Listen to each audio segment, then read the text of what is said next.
Bonjour et bienvenue sur TV Land, votre télévision locale. Dans le journal de ce mercredi 2 septembre, nous parlerons sécurité avec le bilan de cette saison 2015 à Cabreton. Nous visiterons un marché fermier à Messanges avant de nous rendre à Molietz pour l'exposition Sous le regard de Goya. Et nous continuerons notre édition par le programme de la nouvelle saison culturelle à Dax. Pour clôturer notre journal, nous parlerons du métier de responsable technique d'un réseau de transport urbain. Le mois d'août est terminé, les vacances avec. Pour les communes du littoral, l'heure est au bilan. Comment s'est déroulée la saison estivale en termes de sécurité à Cabreton? Réponse dans le sujet qui suit. Chaque été, la population de Cabreton est multipliée par 5.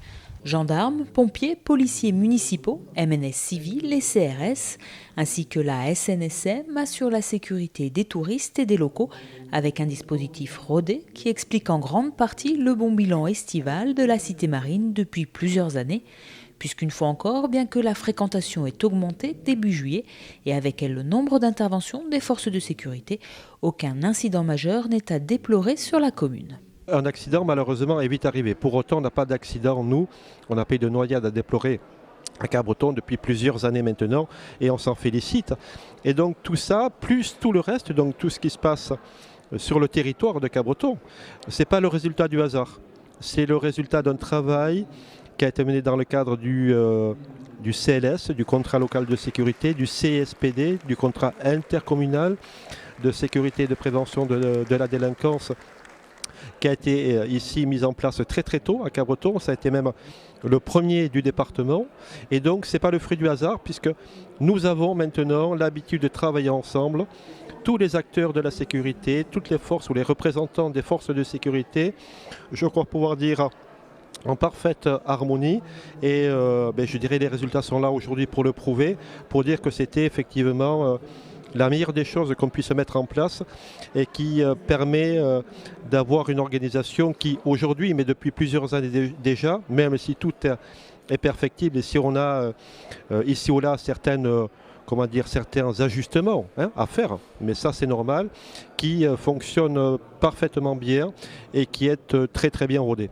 Si la majeure partie des touristes est repartie, pour autant, la saison estivale n'est pas finie. La surveillance des plages se prolonge donc jusqu'à fin septembre avec un dispositif allégé. Il y a quelques baignades qu'on va maintenant supprimer, dû à la fréquentation du public. On garde quand même 3 plages ouvertes, qui sont la plage centrale, la plage des Océanides et la plage de la Savane. Il va falloir être très vigilant, notamment quand il fait beau et quand la mer est agitée, puisqu'en fait, effectivement, de 49 sauveteurs, on passe à 18, mais ce qui est normal par rapport à, je dirais, à la saison. Mais effectivement, ces 18 sauveteurs doivent quand même si les plages ne sont pas surveillées, doivent quand même garder un œil sur ces plages-là pour éviter les accidents. Accidents qui peuvent être évités aussi en respectant les consignes de sécurité. Pour les baigneurs, quelques conseils de prudence à respecter. Bien évidemment, se baigner pendant les heures de surveillance dans les zones de bain, matérialisées entre les 2 drapeaux bleus. Pour les activités nautiques, ne pas aller, se jeter dans les grosses vagues si jamais on n'est pas aguerri, parce que c'est pas parce qu'on a une planche que les accidents n'arrivent pas. Donc il faut vraiment rester prudent et souvent les accidents sont dus au fait qu'on se surestime et on sous-estime l'océan. Le bon bilan de Cabreton comprend aussi la qualité des eaux de baignade et les contrôles alimentaires et sanitaires effectués par la DDCSPP qui a aussi souligné le bon accueil des touristes dans la cité marine. Messanges a accueilli un marché fermier de producteurs locaux pendant 2 jours. Je vous propose de venir découvrir la vente directe. Suivez-nous donc à Messanges. Les salons fermiers Bienvenue à la ferme se sont installés 2 jours à Messanges, le moment de rencontrer des producteurs locaux et de déguster leurs produits. C'est ça que les gens recherchent en venant sur le salon, c'est venir voir les producteurs. Ils ne peuvent pas toujours aller de ferme en ferme, parce que d'abord ils ne nous connaissent pas forcément, c'est une façon de nous découvrir. Par contre après il y en a plusieurs personnes qui nous connaissent sur les salons, qui viennent après, la même année ou l'année d'après ou 2 ans après, sur nos fermes, parce qu'on leur a donné envie de venir sur nos fermes. C'est le principe aussi de Bienvenue à la ferme. On est tous là de Bienvenue à la ferme pour donner envie aux gens de venir nous voir sur nos exploitations. Il y a une charte de comportement, surtout sur la qualité du produit, parce qu'il y a quand même une idée de valorisation de la ferme et du travail à la ferme, de l'exploitation.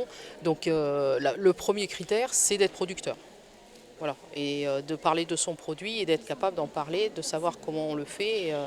Enfin, l'idéal, c'est que vous le fassiez vous-même, de toute façon. C'est vrai que ça nous permet de rencontrer une clientèle touristique qui est sur la côte, de faire goûter nos produits, d'en faire venir quelques-uns sur l'exploitation aussi, puisqu'on n'est qu'à 1 heure de la côte, donc c'est toujours intéressant pour nous. Pour voir les producteurs locaux, c'est drôlement bien. Au moins, oui, voilà, c'est le contact en direct qui est sympa. Ouais. La vente en direct, une économie qui s'est imposée, et il nous l'explique. La vente aux particuliers, c'est le premier marché quand on a peu de produits, c'est la première idée qu'on a, puisqu'effectivement, on imagine rarement les centrales d'achat du premier coup quand même. La relation, elle est super intéressante. Déjà, on fait goûter nos produits, on peut en parler, ça valorise notre travail. Et puis, c'est aussi très sympa pour le client de rencontrer le producteur.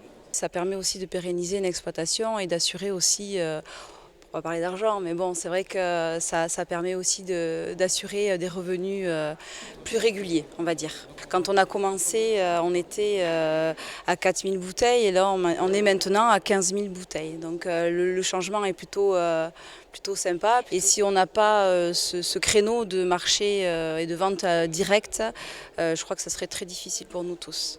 Je crois qu'aujourd'hui, on a tout intérêt à axer nos productions sur la vente directe. Et puis, c'est vrai que qui parle mieux de nos produits que nous, voilà.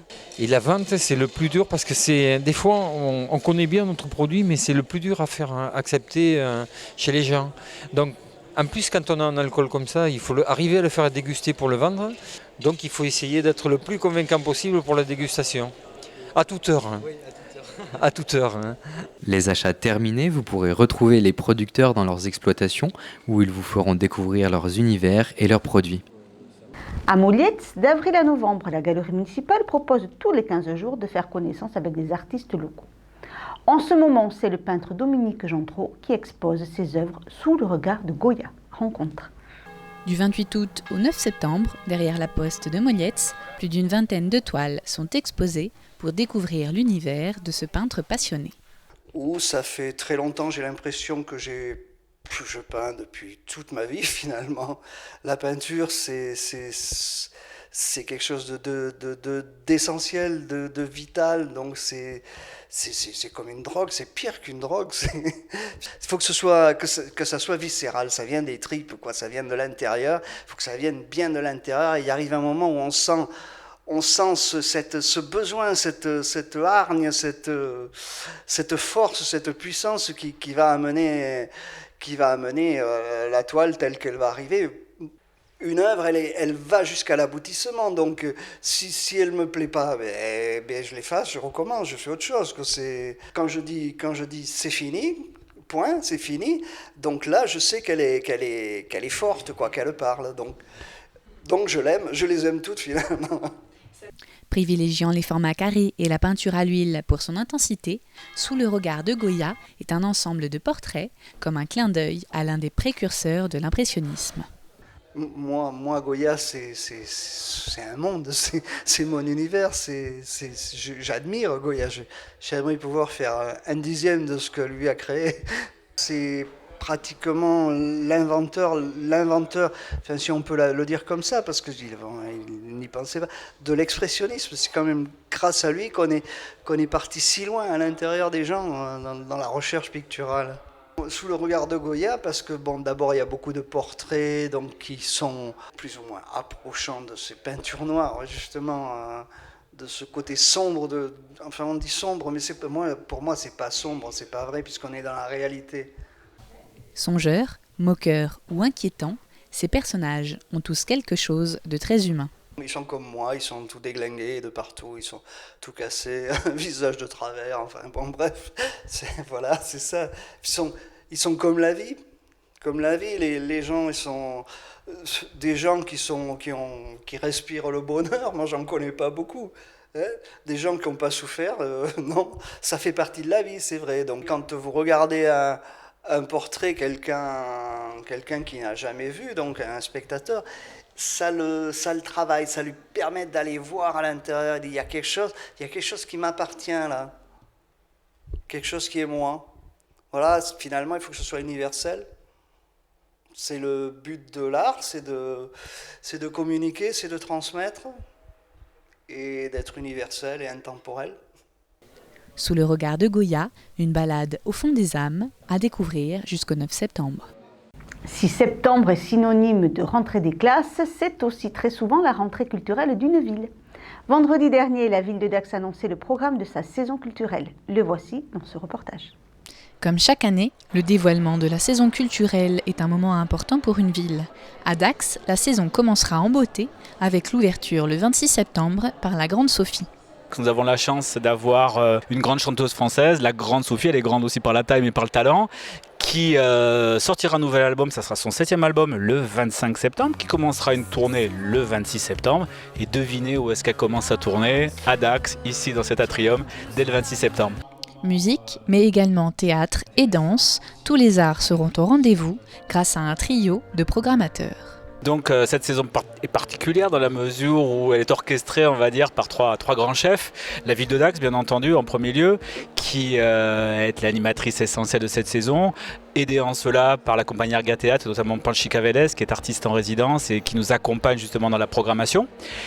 Les ATP, les Amis du Théâtre Populaire, qui eux aussi sont connus pour la qualité de leurs prestations dans le domaine du spectacle vivant, du théâtre, avec surtout des pièces contemporaines, mais aussi ils revisitent le répertoire plus ancien.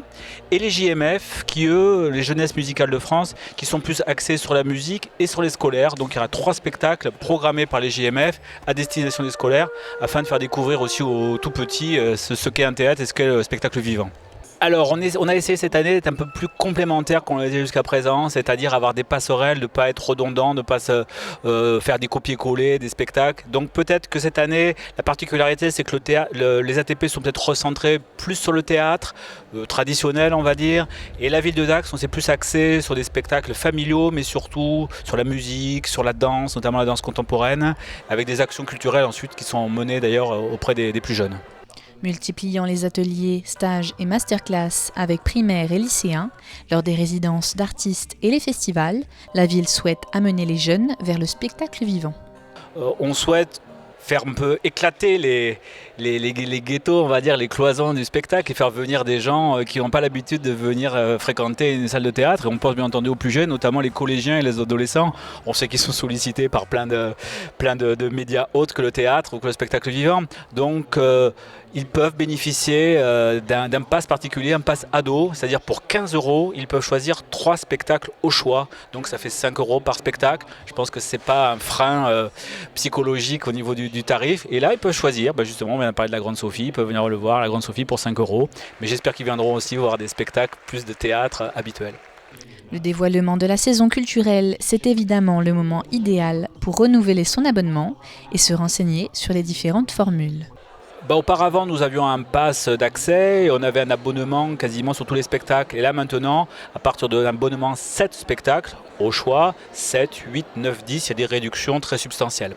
Mais au-delà du tarif de l'abonnement, pourquoi s'abonner aussi? C'est pour découvrir, se laisser surprendre, se laisser transporter par la programmation. Faites confiance aux programmateurs, qu'ils soient de la ville de Dax, des ATP, et venez découvrir des pièces que de soi-même, on n'irait pas forcément voir. Mais une fois qu'on est ici installé, on dit « Waouh !»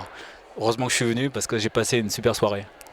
Alors rendez-vous sur le site internet de la ville et laissez-vous surprendre. Si les réseaux de transport urbain fonctionnent, c'est aussi grâce au responsable qui est en charge de tous les aspects techniques des bus et des trams. Voici de plus en plus d'explications dans ce spot de notre série Beau Travail. Antoine a 32 ans, il aime le rock, la BD et son métier. Antoine est responsable technique d'un réseau de transport urbain. Je gère tous les aspects techniques d'une société de bus et de tram. Ça va des pannes des véhicules à la maintenance des installations, la consommation de gasoil ou les questions de sécurité. Je gère aussi une 60aine de personnes et les budgets du service. Antoine est donc à la fois un bon gestionnaire, organisé, sachant communiquer avec ses équipes, ses fournisseurs ou ses clients. Mais je m'y connais aussi en technique pour fournir aux équipes les conseils et les outils nécessaires. On imagine souvent le jeune ingénieur en costard-cravate qui gère ça très loin de la réalité du terrain. Patron, faut venir voir, il y a un problème sur la ligne B. Non, pas le temps. Je fais mon possible pour être toujours au plus près de l'action. Je veille au bien-être et la sécurité des voyageurs et des conducteurs. C'est très valorisant mais surtout très stimulant. Antoine a un diplôme d'ingénieur et l'alternance est un bon moyen d'accéder à ce métier pour environ 3 000 € par mois. On en recherche une 50aine par an et des offres sont sur beautravail.org. Venez au moins voir. Moi je sais pas réparer un tram, moi enfin. C'était Beau Travail avec le MEDEF. Voilà, cette édition est maintenant terminée. Je vous remercie de nous avoir suivis. Je vous retrouve vendredi pour un nouveau journal de TV Land, votre télévision locale. Je vous souhaite en attendant de passer une bonne journée.